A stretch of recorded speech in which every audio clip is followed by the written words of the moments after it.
Tech & Co, le grand live du numérique, avec Stéphane Pedralsi. Dans cette nouvelle heure de Tech & Co, on parlera de la reforestation de la planète. On verra comment la technologie peut nous aider à reforester certaines zones, notamment les zones tropicales. On en parlera avec le PDG de Morpho dans un instant. Mais d'abord, on va parler sobriété énergétique. La consommation électrique a baissé de 8,5% la semaine dernière, 8,5% également sur les 4 dernières semaines. Est-ce lié à des vrais changements de comportement ou est-ce que c'est surtout lié à la météo et aux températures clémentes? On va discuter de tout ça avec Henri de Noblens, PDG et cofondateur de Omaze. Bonsoir.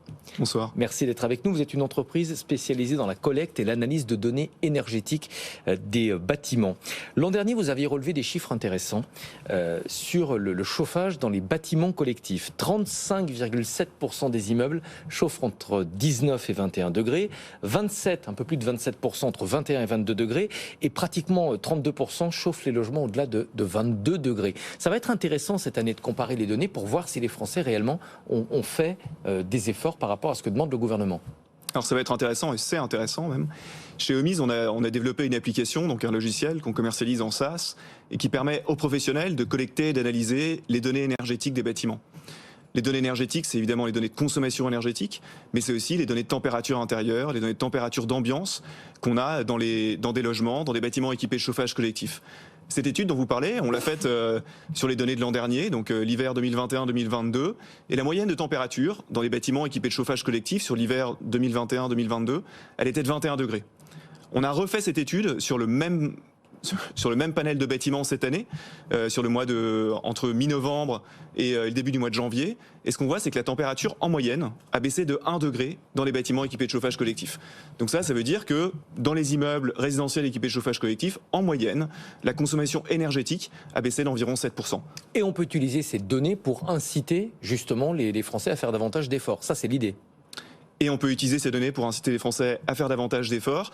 On peut inciter ces données surtout pour aider les professionnels à mieux optimiser les réglages des systèmes de chauffage, à mieux optimiser les réglages des systèmes énergétiques tout court.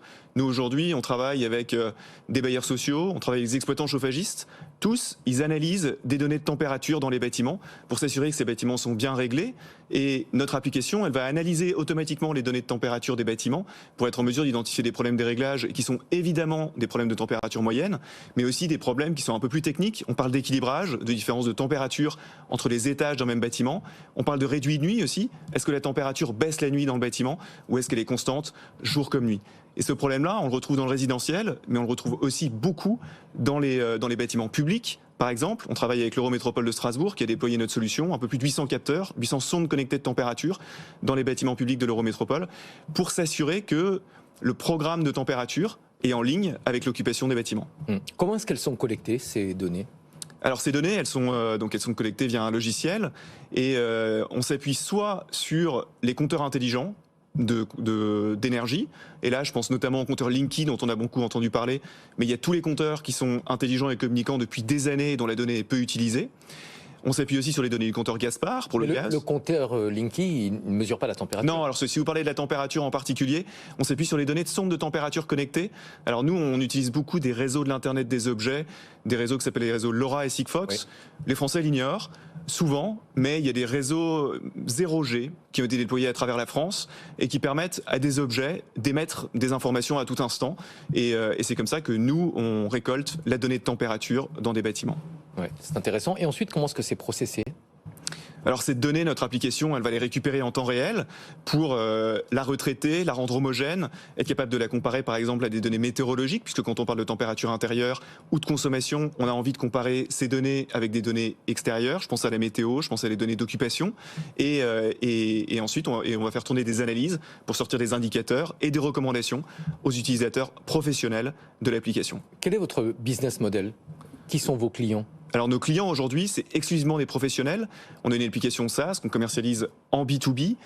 C'est exclusivement des professionnels de l'énergie. Alors quand je parle de professionnels de l'énergie, vous avez des exploitants chauffagistes, des bureaux d'études thermiques, des installateurs de panneaux photovoltaïques, des installateurs de bornes de véhicules électriques. Tous ces acteurs, ils ont besoin d'accéder aux données de leurs clients. Ils ont besoin d'accéder aux données de leurs clients pour mieux faire leur métier, pour le faire de manière plus facile. On travaille aussi beaucoup avec des professionnels de l'énergie qui sont dans des sociétés de gestion de patrimoine, et je pense notamment à des bailleurs sociaux qui vont utiliser notre solution pour suivre en temps réel des bâtiments et optimiser les réglages. Les chiffres que j'ai donnés tout à l'heure en matière de température, c'était pour des logements collectifs. Vous travaillez aussi avec des logements individuels ? Alors, on ne travaille pas en direct avec des logements individuels, mais il se trouve que certains... vous pourriez récupérer ces données ? Alors, il se trouve que nos clients à nous, qui sont des professionnels de l'énergie, utilisent notamment la solution pour collecter des données individuelles de consommation énergétique. Alors, ils le font toujours avec le consentement du titulaire du contrat. Les données de consommation énergétique, ce sont des données personnelles. Elles sont soumises au RGPD. Donc, un professionnel ne peut y avoir accès que s'il a obtenu le consentement du titulaire du contrat. Et alors, les professionnels de l'énergie, ils vont utiliser ces données individuelles pour d'autres cas d'usage. Un cas d'usage qui est intéressant, qu'on a fait récemment, c'est des pros qui ont utilisé ces données pour évaluer l'efficacité réelle des travaux de rénovation énergétique. Et ça, c'est quelque chose qui nous tient très à cœur. Nous, on pense que quand on fait des travaux de rénovation énergétique, on devrait plus mesurer les gains réels en économie d'énergie et en économie d'émissions de gaz à effet de serre suite aux travaux. Comment est-ce qu'on peut inciter sans que ça devienne du flicage ? C'est délicat quand on manipule de la donnée. Comment est-ce qu'on peut inciter sans que ça vienne du flicage ? En mettant ces outils entre de bonnes mains. Ouais.